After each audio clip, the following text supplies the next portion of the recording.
Four Swords Adventures didn't have an overworld where you could go into dungeons you find overall in Hyrule. No, this multiplayer game had a level system where you had to complete level after level in order to proceed. Every level consisted of going from point A to point B, and you may have to solve puzzles and stuff to get to the end of the level. Still, there were levels that we count as dungeons. They didn't have a map and a compass or anything, but basically every time you stepped inside something that had some sort of name, you were practically inside one of Four Swords Adventures' dungeon. We have to say that ranking these dungeons were hard, and there were in no way any bad dungeons. So, we're the TheOwnersofTriforce, I'm on the 1, and this is our dungeon ranking.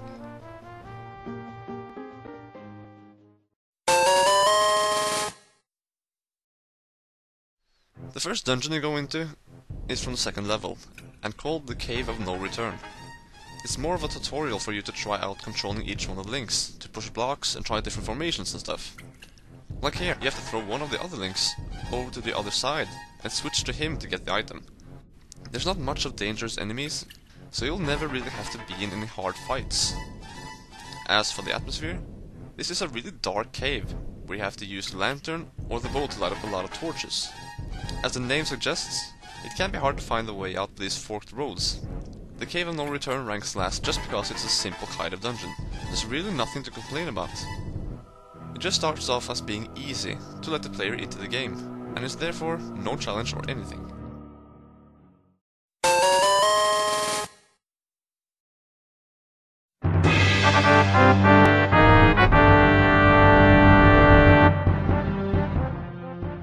Right after going through the Cave of No Return, you go into Hyrule Castle. This dungeon has good use of being both outside and inside the castle. We like dungeons that are both outdoors and indoors. And what's even more special with Four Swords Adventures is that every time you go inside the castle, you go into your own GBA screen. The things we appreciate about this dungeon is that it really feels like the Hyrule Castle from A Link to the Past. The structure is very alike, it looks much like it inside too, like here in the main room. And of course, the music. Oh, it's so good. What's kind of weird and cool at the same time is that you have to rescue two Zoras. When you reunite them, they will merge into its true form, which is a great fairy. This dungeon is really cool actually. With everything I've said, adding some cool puzzles, and many fun battles against the soldiers here, we have a fun dungeon.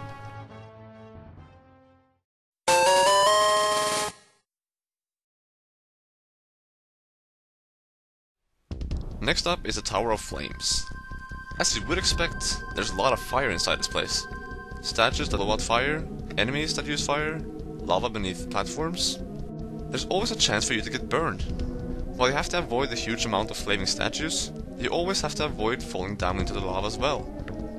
This place has great enemies like the ball and chain soldier with flames, flying pots, flying tiles, flying statues. And when there's great music playing, what you hear now, by the way, is a remade version of the last dungeon theme song in the original Legend of Zelda. This dungeon is very linear. You basically just go straight forward all the time, so it falls a bit short there.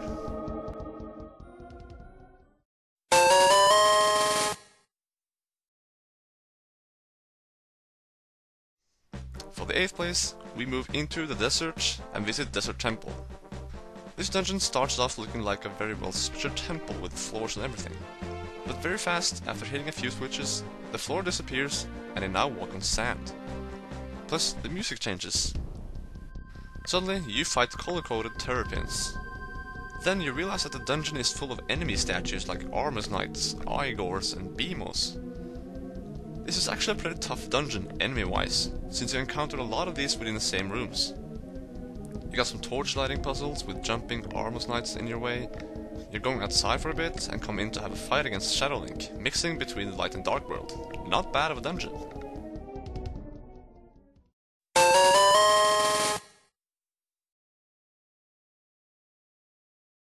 As you should know, the Ice Temple is full of ice. The floors seem to be a bit icy, and you have some really slippery tiles lying around. To make it look even colder, there's even this frosty fog just laying in the air. And you can even see the links breathe out smoke. What was kinda cool in the beginning of the dungeon, which we wish to see more of, are those 3 dark rooms. You can see that there are rooms there, but you don't know what's inside before you enter. It has some interesting puzzles, A lot of platforming that's not always easy due to the slippery floors, and it's not too complex, but not too linear either. There's not much variety when it comes to the use of different items. You mostly use the fire rod to melt ice blocks, revealing new rooms, pathways and enemies. It's not dull, it's actually very fun, and you do get to use it as a Cane of Samaria when you upgrade it, meaning you'll create blocks and solve puzzles that way.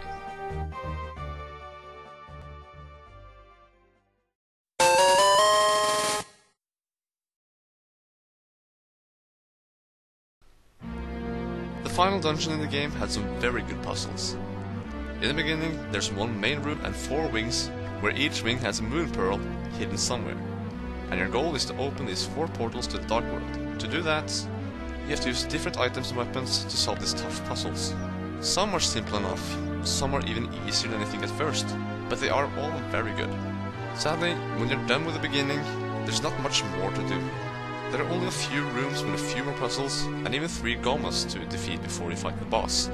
What's kinda cool in this level, however, is that once you're outside the Palace of Winds, you're gonna have to run down through the Tower of Winds, Ocarina of Time style. But I'll talk more.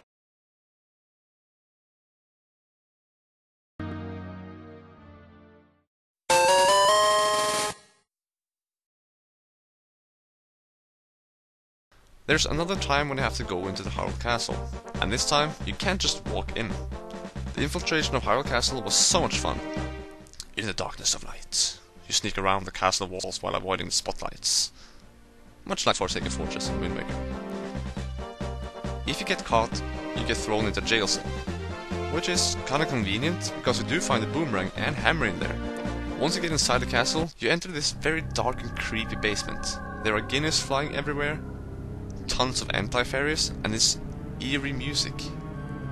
There's some platforming and good puzzles with the bow and torches, and we really like how unsettling the castle basement turned out to be, especially with the addition of the boss being a big Poe. But we couldn't place this any higher due to how short it is. It took us 10 minutes to get to the boss, even after being tossed into the cell a couple times. Still, we like it for what it is.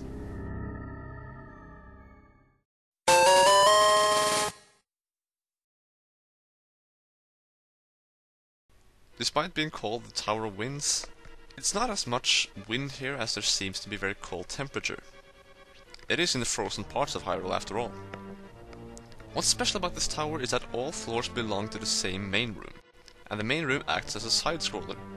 In this side-scrolling main room, you can enter many different rooms, whereas you will get into the GBA screen, where the view is back to the top-down perspective. The dungeon is pretty complex, as you have to enter many different rooms, solve puzzles, and find the right item with a use that allows you to proceed through this dungeon. It was fun, had a complexity that was good enough, and we liked how the hub world was a side-scroller and every other room wasn't.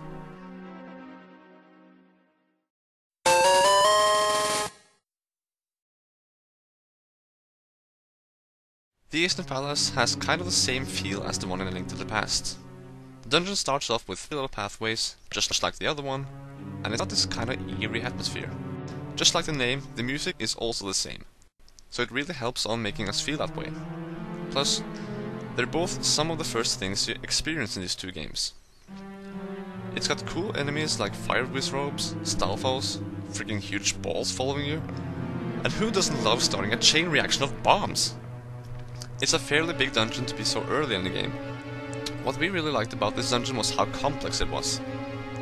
It's complex enough already on the big TV screen, but there are some parts that seem to go on forever on the GBA screen, and just imagine, if you haven't tried it already, playing this with 4 players. It seems it would be really easy to get lost and hard to regroup, and that's some of the crazy 4-player fun this game has to offer.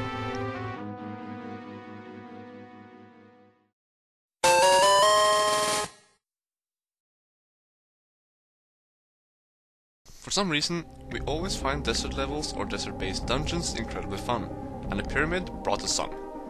It starts off with a few rooms in a line, before you find yourself in a maze with Shadow Link tossing those gigantic bombs, which was kinda cool. After this maze, you find yourself in the main room, where you have several paths to go. You go one place and find an item, you have to use another place, and you keep going back and forth to figure out where you have to use that item you just obtained. This is something we really like, because it makes you think about where it's reasonable to use that item, or think back to a place where you think that item is useful. It has good puzzles, great variation with the use of items, and really has to make you think to proceed, and that's something we really appreciate in a dungeon.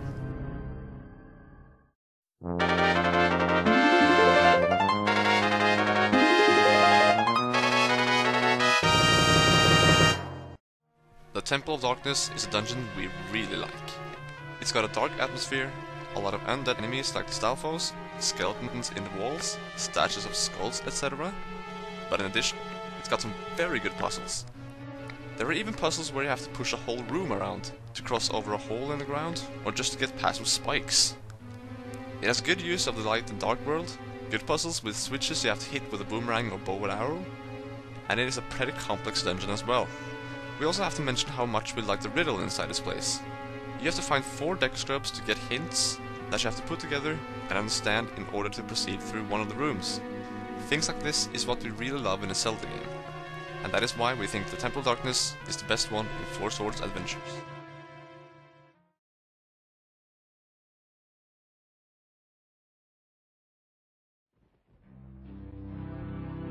We hope you liked our countdowns from Four Swords Adventures and given us your thoughts and comments.